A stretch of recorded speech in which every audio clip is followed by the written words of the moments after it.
여러분 안녕하십니까? 경제 현장 오늘 시작합니다. 우리 경제의 성장 동력인 수출이 새해 첫 달부터 초라한 성적표를 내밀었습니다. 수출 효자로 불리는 반도체 수출은 무려 44%나 감소해서 역대 최대 무역 수지 적자를 기록하는 데 일조했는데요. 이렇게 수출은 줄고 무역 적자는 늘고 거기에 IMF 국제통화기금은 주요국 중 우리만 올해 성장률 전망치를 낮춰잡았죠. 우리 경제가 경기 침체의 깊은 고랑 속으로 빨려 들어가는 것은 아닌지 집중 진단에서 자세히 살펴보겠습니다. 유튜브 실시간 댓글 의견 주시면 토론에 반영합니다. 경제 현장 오늘입니다.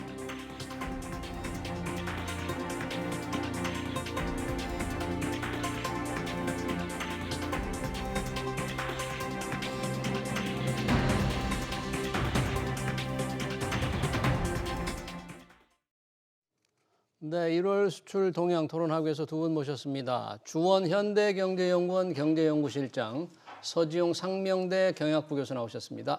어서 오세요. 안녕하세요.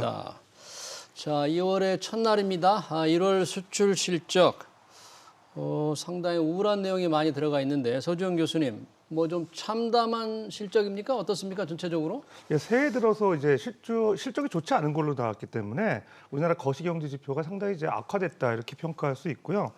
산업통상자원부가 이제 2023년 네. 1월 수출입 그 동향을 오늘 발표했죠. 예. 오전 중에 발표했는데 결론적으로 보면 무역 수지가 지금 100억 달러 적자를 넘어섰죠. 네. 정확하게 126.9억 불. 127억 불 정도가 이제 무역수 적자. 그러니까 지난해 8월 달에 한 94억 불 정도 적자가 있었는데 100억 불 넘은 거는 이제 최근에 이제 요번 처음인 것 같습니다. 예. 그래서 일단 11개월 연속도 무역 적자가 심화되고 있다는 게 상당히 좀 우려되는 상황입니다. 그러면 이제 궁금하신 왜 무역 수지 왜? 적자가 이제 이렇게 심화되고 있느냐? 예. 첫 번째 요인은 보게 되면 수출보다 수입이 많은 거죠. 그러니까 수출하고 수입 전년 동기 대비 각각 줄었는데요. 예. 수출은 16.6% 감소했고 수출은 2.6% 감소해서 수입은? 예, 예. 결론적으로 수입이 덜 주니까 무역 수지가 이제 적자 쪽으로 가지 않았나 이렇게 생각이 되고요. 또 주요 요인 중에 하나는 지난해 삼성전자 4분기 영업이익이 한 90% 가까이 이제 감소했는데 영향이 있는 것 같습니다. 그러니까 우리나라 주력 수출 품목이라고 하는 반도체가 그 전년 동기 대비 44.5%나 줄었어요. 그게 이제 최근에 보게 되면 올해 1월 D램, 그다음에 낸드 플래시 메모리 가격이 전년 동기 1월에 비해서 한 반가량 줄었거든요. 지난 1월 달에 한 3.4불 정도 됐었는데 지금 한 1.81불 정도 되니까 거의 한 그 반 정도로 이제 줄어든 상황입니다. 그게 이제 상당히 크지 않나 생각되고요. 그다음에 지난해도 사실 1월 달에 무역수지 적자가 있었어요. 한 50억 불 정도였는데 그럼에도 지난해보다도 상당히 이제 안 좋아진 일종의 뭐 기저 효과도 좀 있었다고 볼 수 있을 것 같고요. 또 마지막으로는 이제 에너지 수입 증가가 상당히 그 눈에 띄게 두드러졌다. 에너지 수입 최근에 보게 되면 이제 러시아 우크라이나 전쟁하면서 에너지 공급에 대한 버틀레이 걸리면서 에너지 가격이 많이 올랐거든요. 실질적으로 이제 에너지 가격이 오르면서 우리나라 에너지 수입액이 급증했죠. 실제로 2013년에서 22년까지 1월 달 평균 우리나라 에너지 수입액이 한 103억 불 정도 돼요. 근데 올해는 158억 불 정도가 되거든요. 그러니까 이런 증가한 부분이 결론적으로 수입을 늘렸고 무역 수지 적자를 가속화시키고 있지 않나 이렇게 생각됩니다. 예. 수입도 이제 요약하면 조금 줄었는데 수출이 훨씬 많이 줄어서 무역 적자가 126억, 정말 거의 월간 기준으로 역대 최대. 역시 수출이 문제인데 그 중에서도 반도체. 품목별로 조금 더 들여다보면 상황이 어떻습니까? 일단 반도체가 우리 수출의 상당 부분을 차지하고 있었는데 뭐 단가 하락이 가장 컸고 그런 부분 때문에 반도체 쪽 수출이 우리나라 수출 감소의 한 절반 정도에 영향을 미친 것 같아요. 그래서 반도체 쪽은 상당히 좀 안 좋고 뭐 이에 뭐 좋은 품목은 그래도 있습니다. 어떤 게 좋아요? 자동차는 오히려 플러스가 됐고요. 자동차. 그리고 이제 2차 전지. 그러니까 이게 어떻게 보면은 이제 어떻게 전기차라든가 이런 쪽에 우리 수출은 잘 된 그런 측면이 있었던 것 같고요. 반도체가 안 됐던 것도 우리가 좀 지역별로 보면 우리가 중국이나 아세안 쪽으로 수출 품목 1위 비중 1위가 이제 반도체거든요. 그러니까 중국이나 아세안 쪽으로 가는 수출이 많이 막힌 겁니다. 그러니까 실제로 중국이나 아세안이 이제 세계 시장을 상대로 하는 걔네들의 수출 증가율도 마이너스가 좀 크게 나오고 있습니다. 그러다 보니까 연쇄적으로 우리나라한테 영향을 미치는 것 같고, 다만 이제 중국 쪽에 최근에 이제 리오프닝에 좀 기대가 있긴 한데 아직은 그 영향은 지금 안 나오고 있습니다. 그러니까 대중 수출이 지금 상당히 큰 폭으로 감소를 했거든요. 그래서 그런 기대는 조금 나중에 우리가 좀 봐야 될 부분인 것 같습니다. 예, 중국과 아세안. 아세안이라 그러면 뭐 베트남 이런 데 베트남을 생각하시면 될 것 크게 같습니다. 수출이 줄어든 걸로 지금 나오는 거죠. 네, 중국하고 베트남. 우리 무역 적자 126억 달러. 야, 이거 뭐 좀 줄어들 뭐 기미가 있을까? 이 정도 되면 뭐 너무 상상을 초월하는 금액 아닙니까?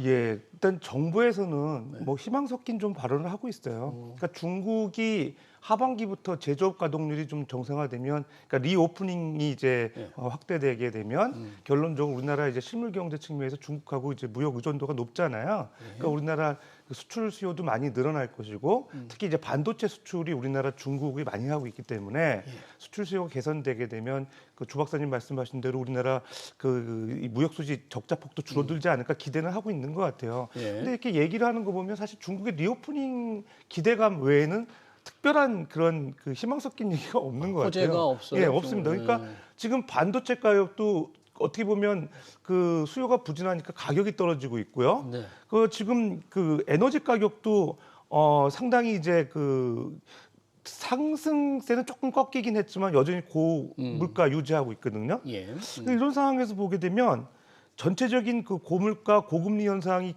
유지가 됐을 경우에 예. 우리나라 내수 시장에서의 소비도 사실 둔화될 가능성이 있고, 그다음에 생산 같은 경우는 이미 지난해부터 둔화 양상이 있어요. 그러니까 그 산업 생산 지수, 그다음에 제조업 가동률 각각 뭐 30개월 이상, 29개월 이상 최저치를 기록하고 있어요. 네. 그러니까 제조업 가동률 같은 경우는 생산이 부진하니까 상당히 이제 영향을 받는데, 지난해 이제 가동률 보게 되면 제조업이 70.3% 가동하고 있거든요. 근데 이게 언뜻 수치로 보면 잘 와닿지 않으실 것 같은데 전년 동기 대비 한 2.5%포인트 감소한 수치라고 하는데, 가동률이 예, 보통 우리가 70.1%가 최근 가장 낮았던 그 수치예요.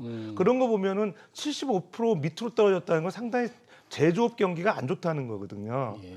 특히 이제 소비 같은 경우는 지난해 9월부터 계속 좋지 않았었는데 오히려 지난해 연말 특수 인해 가지고 1.4% 정도 소비가 개선은 됐었거든요. 근데 이제 올해 또 고물가 상황 여전하고, 그다음에 이제 그 가계 소득이 줄어들다 보니까 소비를 늘리는 데는 한계가 있지 않나 생각이 들어가지고 상대적으로 소비까지 위축이 되게 되면 우리나라 경제 전반에 걸친 그 안 좋은 평가들이 나올 수밖에 없는 것 같고요. 그다음에 또 이제 주목해 볼 만한 게 이제 무역 수지 관련돼서 글로벌 경기에 대한 그런 수요가 하루바삐 이제 진작되긴 상당히 어려울 것 같습니다. 수요가 회복되기가 어려울 것 어렵다. 같고요. 그다음에 이제 우리나라 같은 경우 중국 의존도가 높으니까 상당히 이제 하반기까지는 기다려야 되는 상황인데다가 지금 또 환율 같은 경우도 우리나라 주력 산업에 대한 환율이 미치는 부정적 영향이 크다고 지금 평가를 많이 하고 있어요. 그러니까 그 업종별로 고환율이 미치는 영향이 좀 다르지만 일단 반도체의 경우에는 우리나라 고환율이 이렇게 유리한 상황이 아니거든요. 고환율이 반도체 그다지 유리하지 않다. 않는데 지금 왜 그러냐면 이제 가공 무역 형태로 많이 이제 수출하기 때문에 이런 그 반도체 관련 원자재를 이제 해외에서 수입해 가지고 수출할 때 마진이 줄어드는 경향이 있는 거죠. 수입 물가가 올라가니까. 그래서 결론적으로는 이 지금 그 환율 같은 경우도 내금리 차가 지금 미국하고 상당히 1.25%포인트까지 2월 달에 확대될 가능성이 있기 때문에 그렇게 되면은 당연히 이제 환율이 올라가는 쪽으로 자리를 잡는다 그러면은 반도체 경기가 좋아질 가능성보다는 나빠질 쪽에 조금 더 가능성이 높지 않을까 이런 생각을 했을 때 하반기까지 경기가 특히 무역 적자가 심화되면서 우리나라에 상당히 경제 부담이 되지 않을까 생각됩니다. 중국어 리오프닝 외에는 우리 서 교수님은 우리 경제에 좀 호전을 될 만한 요소가 하나도 안 보인다. 뭐 좀 굉장히 깜깜하게 지금 말씀을 하셨는데 IMF가 올해 세계 경제 전망치 수정 보고서를 내놨잖아요. 네. 거기서는 글로벌 경제 전망을 조금 상향 조정했죠. 조금 나아진다고 본 거 아닙니까, IMF는? 예, 맞습니다. 그러니까 기존 전망치보다 0.2%포인트를 상향 조정을 했는데 그 근거가 뭐냐면 이제 중국의 리오프닝. 리오프닝. 중국이 이제 확진자가 어쩔 수 없이 이제 제로 코로나를 포기하면서 이제 확 풀었고 그게 당분간은 좀 어렵겠지만 그게 이제 확진자 수가 좀 진정이 되면 그다음부터 중국의 어떤 시장 수요가 늘어날 거다. 네. 그리고 두 번째가 이제 미국 경제가 지금 아시다시피 연준이 뭐 거의 살벌한 금리 수준을 가지고 가고 있잖아요. 지속적으로 금리를 올려왔고. 미국 경제의 내수 시장이 어느 정도 좀 부진해야 되는데 예. 고용 시장 지표 보면은 전혀 그렇지 않은 모습. 소용 동향은 좋다. 그래서 미국 경제가 생각보다 좀 잘 버티고 있다. 예. 이 두 가지 근거 때문에 세계 경제를 올렸고 이게 근거가 있는 이유가 뭐냐면 미국과 중국의 GDP 규모를 합하면 전 세계 GDP 한 43%가 됩니다. 일리 있는 얘기죠. 그러니까 두 나라가 괜찮다면 올해 세계 경제는 괜찮을 거고. G2가 괜찮다면 괜찮을 거다. 거기다가 유럽까지 포함하면 세계 경제권의 GDP 비중이 한 60% 되니까 거의 뭐 유럽도 조금 뭐 괜찮은 방향으로 또 보고 있고요. 그럼 세계 경제는 좋아지는 게 아닌가라는 생각이 들긴 한데 다만 또 전망이기 때문에 또 봐야 될 부분이 하지만은 이 사람들이 이제 전망을 내놓으면서 언급했던 부분이 뭐냐면 작년 말까지는 세계 경제 성장률을 하향 조정하는 게 어떻게 보면 유행이었다면 그 유행은 끝났다 이렇게 말을 하고 있거든요. 하향 조정하는 그 유행은 끝났다. 이제는 뭐 그게 이제 OECD가 11월달 발표한 거, 뭐 ADB가 발표한 거 보면 다 하향 조정의 이제 트렌드였는데 이제부터는 조금씩 상향 조정해야 되는 게 아닌가 이런 말을 하는 걸로 봐서는 세계 경제에 대해 좀 작년보다는 지금이 비관적인 그런 관점이 좀 덜 해지는 게 아닌가를 생각이 됩니다. 세계 경제 그러면 어떤 회복의 전환점을 돌 수 있다, 변환점을 맞았다 이렇게 본 거예요? 예, 그 아무래도 말씀드렸던 중국하고 미국이 예상외로 잘 버티고 있다. 네. 이게 이제 세계 경제에 대해서 조금 긍정적으로 보는 그런 근거가 아닌가 생각이 됩니다. 또다시 이 세계 경제가 중국에 기댈 수밖에 없는 중국 성장률 5.2%로 상향 전망했네요. 굉장히 높은 수준으로 수정한 거예요, 이 정도면? 그렇죠. 이제 IMF가 지난해 10월달에 전망치 발표하고 그걸 다시 이제 최근에 수정 전망치를 냈거든요. 연초에 수정 전망치를 낼 때 보통 연말 실적들을 많이 봐요. 근데 이제 미국 같은 경우는 이제 내수 시장이 견조하다고 해가지고 뭐 0.2%포인트 상향 조정해서 1몇 퍼센트인가요? 네, 미국 경제 성장률 1.4%로 본 거거든요. 글로벌 경기는 2.9%로 본 거고 미국은 이제 0.4%포인트 개선된 걸로 보고 있습니다.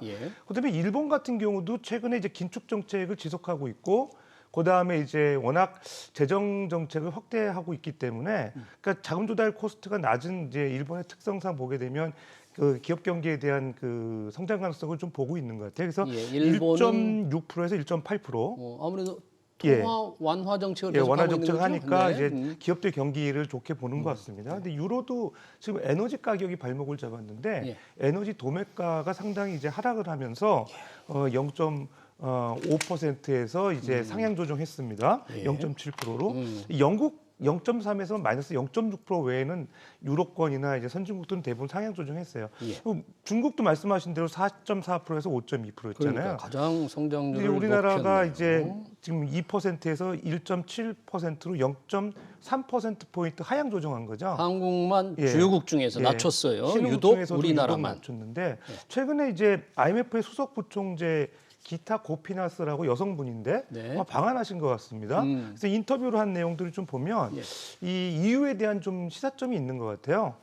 가장 중요한 이유는 아마 지난해 4분기 우리나라 경제 성장률이 마이너스 기록한 거가 아마 주요 요인이었던 것 같아요. 그러니까 지난해 4분기에 우리나라 마이너스 0.4% 역상정했거든요. 그렇죠. 그거를 좀 반영한 것 같고 그다음에 이제 구조적으로 우리나라 수출 의존도가 중국하고 상당히 높은데 해외 수출에 대한 이 회복 가능성을 이제 높지 않게 보고 있는 것 같습니다. 특히 중국이 하반기나 대한 리오프닝에 대한 기대가 있다 그러면 상반기까지는 이제 해외 수요 수출 감소가 불가피하지 않냐 이렇게 보고 있는 것 같아요. 그러니까 무역 수지가 당분간 악화되는 양상이 지속될 것이다. 지금만 해도 11개월 연속이잖아요. 예. 그러면 앞으로 뭐 6개월 이상 더 악화된다고 봤을 때 상당히 오랜 기간 지속되는 점 그런 점 보고요. 예. 그다음에 기업 레벨에서도 우리 삼성전자가 지난해 그 반도체 영업이익이 90% 이상 급감한 거, 그렇죠. 주력 산업의 그 대표 기업이라는 게 상당히 부정적 영향을 준 것 같아요. 예. 그다음에 제가 이제 시사점 있게 본 거가 예. 이 물가 대응력에 대한 언급이거든요. 무슨 뜻입니까? 그러니까 저도 물가 이게 대응. 무슨 얘기인가 살펴봤는데 이 고피나스 이분이 얘기한 내용 보게 되면 우리나라 지속적으로 이제 물가 상승 5%대에 대한 그 억제를 위해서 사실 기준금리 계속 올려왔거든요. 네, 그렇죠. 지금도 올해도 1월 달에도 올려 3.5%잖아요. 네.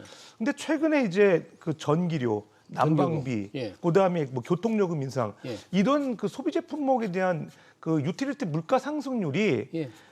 상당히 제어가 안 된다고 보고 있는 것 같습니다.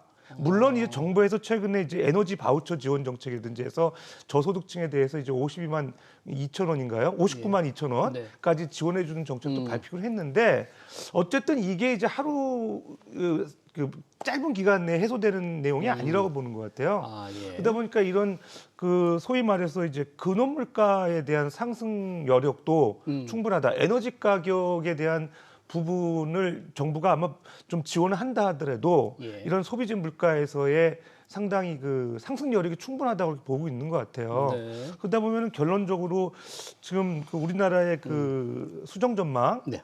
최근에 어떤 일련의 이런 상황들이 좀 하향 조정하는 데 영향을 많이 주지 않았나 생각됩니다. 아까 글로벌 경제를 2.9% 세계 경제 성장률을 2.9%로 상향 조정할 때는 중국의 리오프닝 효과라고 했으면서 우리가 가장 수출 많이 하는 곳이 중국인데 왜 그 리오프닝 효과는 우리만 못 얻는 겁니까? IMF 전망에 따르면 뭔가 좀 이상한 것 같아요. 저도 이 부분이 좀 아리송한데 네. 일단은 이 수석 부총재가 아마 2020년, 21년에 아마 수석 이코노미스트라 해서 IMF 세계 경제 전망을 주도했던 보고서를 작성을 주도했던 분인데 제 기억으로는 한국에 대해서 유독 성장률을 잘 못 맞췄던 것 같아요. 이분이 수석 이코노미스트 할 때. 할 때. 그러니까 한 2년 정도 했던 것 같은데 지금은 이제 부총재로 올라간 것 같죠. 그래서 네. 첫 번째로 말씀드릴 수 있는 거는 이런 분들이 이제 세계 경제 전반에 대해서는 누구보다도 해박한 지식을 가지고 있지만 개별 국가로 갔을 때는 그 국가의 특성을 잘 모르는 것 같다라는 생각이 들고 다만 예. 이제 이분이 언급한 것 중에 가계부채가 고금리에 따른 소비 위축을 들었는데 그 부분은 우리가 좀 주목을 해볼 필요가 있어요. 그러니까 우리나라 가계부채가 GDP에서 차지하는 비중은 작년 2분기 말 기준으로 한 105.6% 정도 됩니다. 그러니까 GDP보다 크죠. 근데 선진국 평균이 한 73%밖에 안 돼요. 그리고 이제 높은 거죠. 우리나라보다 큰 나라가 선진국 중에서는 오스트레일리아가 한 117%. 호주. 그리고 네. 캐나다가 우리하고 비슷한 한 105%. 요 두 나라들은 성장률을 저희처럼 하향 조정하거나 동결을 했습니다. 이번에 전망하면서. 그러니까 가계 부채에 조금 유념을 했다. 가계 부채가 악영향. 많은 국가들에 대해서는 소비가 위축되는 부분을 좀 강하게 본 것 같아요. 이 부분은 상당히 좀 일리가 있다고 보는데 예. 말씀하셨다시피 우리나라는 상당히 좀 그 수출 의존적인, 그러니까 예. 경제가 뭐 선진국 쪽으로 많이 넘어왔다고 하지만 그래서 내수 비중이 커졌다고 하지만 여전히 경제 앞에서 성장을 끌고 있는 부분은 수출이거든요. 예. 특히 우리 수출의 한 4분의 1이 중국으로 가기 때문에 예. 중국의 리오프닝을 언급했으면 최소한 우리나라 성장률을 하향 조정하지는 말았어야죠. 그러니까요. 생각을 했습니다. 그러니까 이해가 안 되는 거예요. 그게. 그런 정합적인 부분을 생각을 하면 물론 이제 하향 조정한 게 소비 쪽에서 많이 위축이 된다는 걸 크게 봤다면은 뭐 제가 할 말이 없지만 중국 리오프닝을 전제로 깔고 세계 경제를 상향 조정했는데 우리나라 성장률을 하향 조정했다. 요거는 좀 지켜봐야 될 부분인 것 같습니다. 네. 하향 조정한 IMF 전망이 틀리길 바라면서 이 가계부채 비율에 따른 이게 워낙 높으니까 내수의 압력으로 작용한다. 특히 부동산 요즘 금리 인상 때문에 부동산이 안 좋잖아요. 역자산 효과라고 하잖아요. 그 영향은 좀 우리가 크게 받지 않겠습니까? 내수 부분에서? 내수 부분에 영향이 있을 것 같습니다. 우리나라 가계 부채가 상당히 좀 높은 상황에서 우리나라 가계 자산의 사실 상당 부분이 이제 부동산의 비중 높잖아요.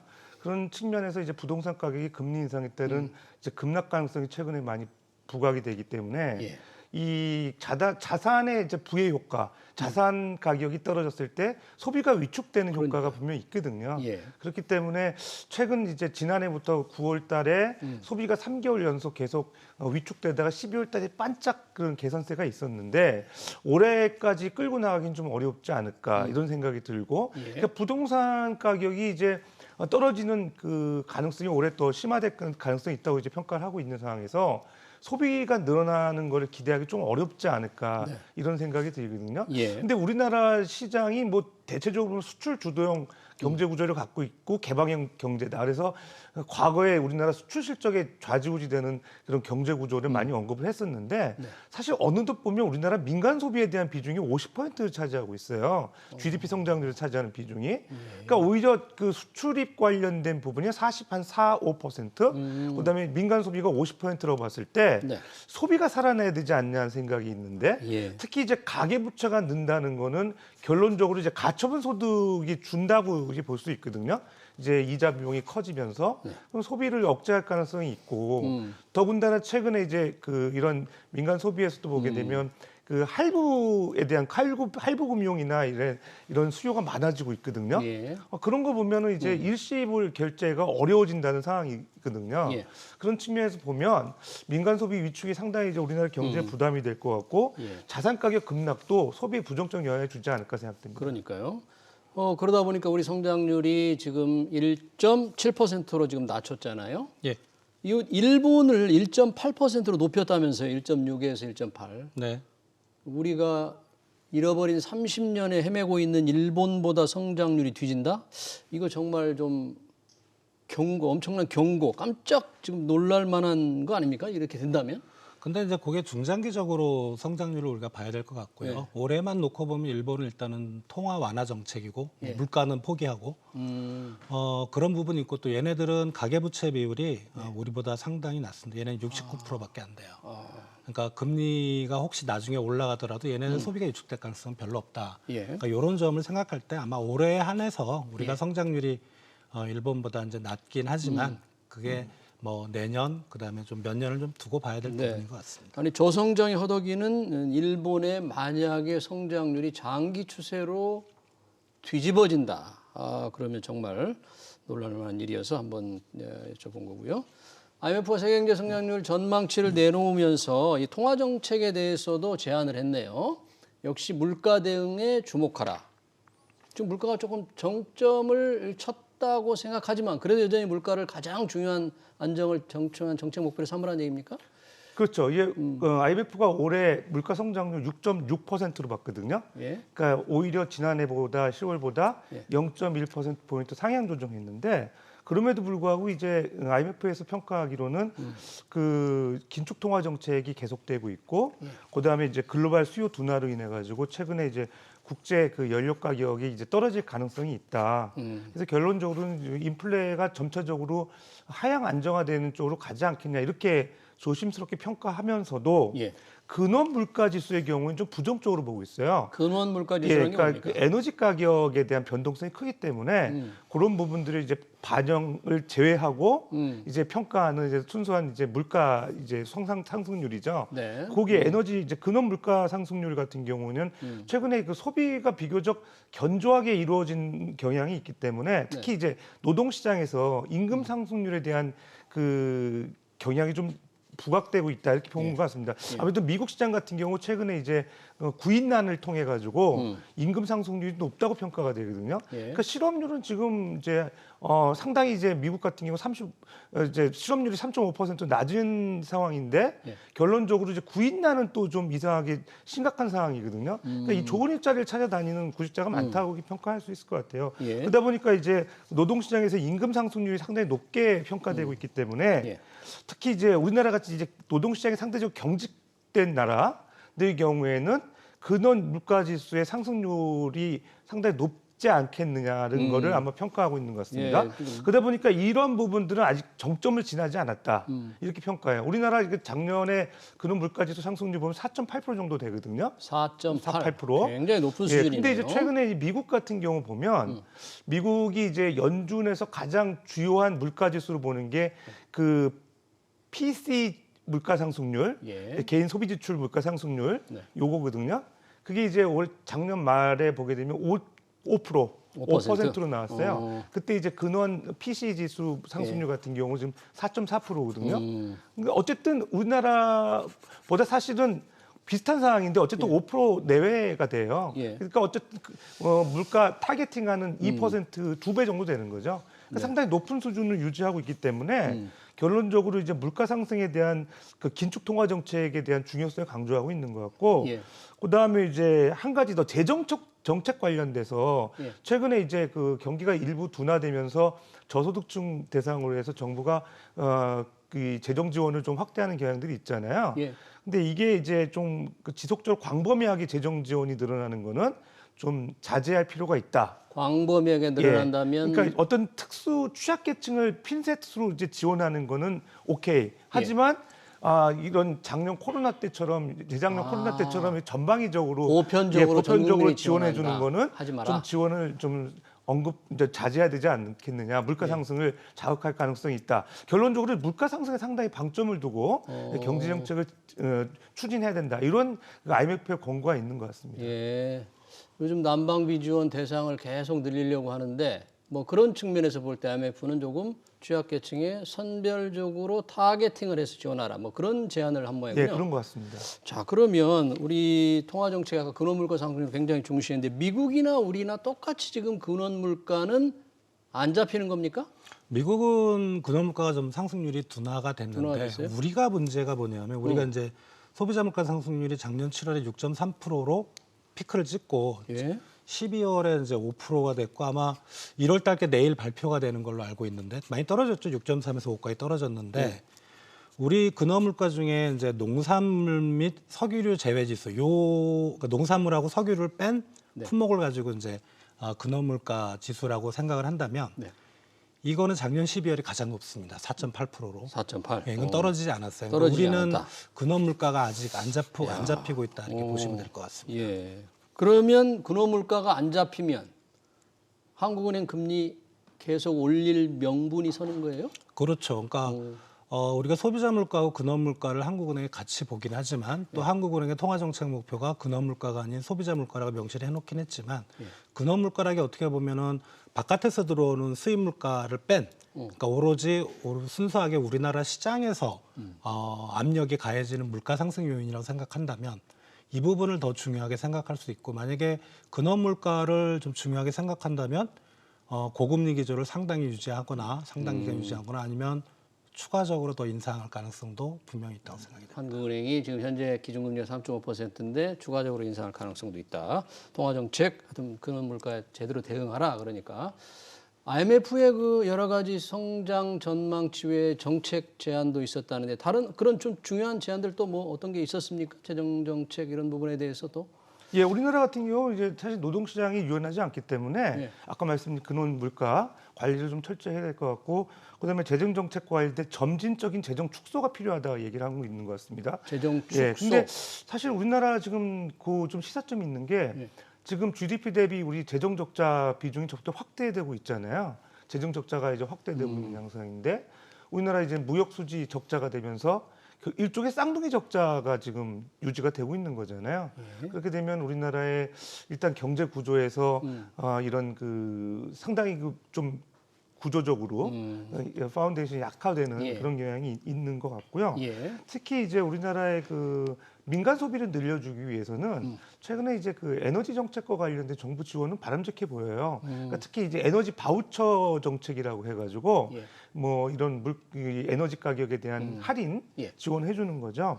근데 이제 한 가지 좀 제안 드리고 싶은 내용은 최근에 이제 에너지 바우처 정책 중에서 기초 수급자 대상으로 해서 이 에너지 바우처 지원 정책을 하고 있는데 그렇죠. 이 민간 소비를 지원하기 위한 에너지 바우처 정책에서 기초 수급자 중에서 에너지 바우처 자격 대상이 안 되는 분들이 꽤 있는 것 같아요. 그러니까 에너지 바우처라는 게 일단 국민 기초 생활보장법에 근거해서 이런 뭐 생계급여라든지 의료, 뭐 이제 주거, 교육급여 받는 수급자들. 그다음에 한 가지 더 있거든요. 세대원 특성 기준이라 가지고 노인 57년 뭐 12월 이전 이제 출생하신 분들, 네. 영유아 2016년 이후에 출생한 이런 영유아, 장애인, 그다음에 중증 질환자, 임산부 이런 분들이 이제 세대원 특성 기준인데 그런 부분하고 아까 말씀드렸던 그런 소득 기준이 충족이 돼야지만 에너지 바우처 지원을 받을 수 있어요. 근데 저소득층, 취약계층 중에서 두 개의 기준을 충족시키지 못하는 분들도 있거든요.